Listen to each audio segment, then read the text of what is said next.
It's like every superhero needs their arch nemesis, right? Batman has the Joker, Megamind has Metro Man, and in sports, we have our own versions of epic rivalries.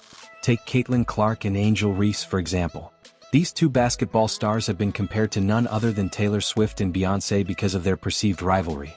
Clark and Reese have been facing off against each other since their high school days, but it was during the 2023 NCAA tournament and the Indiana Fever's first game against the Chicago Sky that they truly captured the spotlight.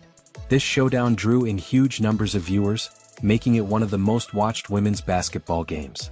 According to Cari Champion on Naked Sports' latest podcast, the perceived rivalry that exists between Caitlin Clark and Angel Reese is also akin to the rivalry narrative that exists between Taylor Swift and Beyoncé. We all know that Taylor Swift and Beyoncé are absolute powerhouses in the music industry. Their music transcends borders, yet some people still like to pit them against each other, much like the comparisons made during their stadium tours this summer. Taylor Swift herself called it unfair, stating, "Pit two women against each other, even when those two artists in question refuse to participate in that discussion." She makes a valid point. As Champion emphasizes, we should let these successful women shine in their own right without trying to create unnecessary drama.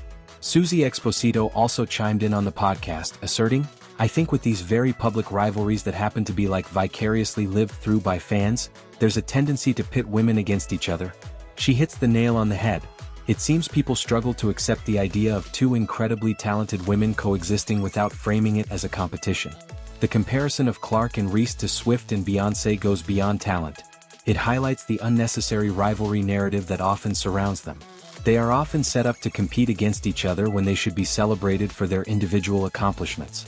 As Champion puts it, there is enough space for both of them to thrive in their respective arenas.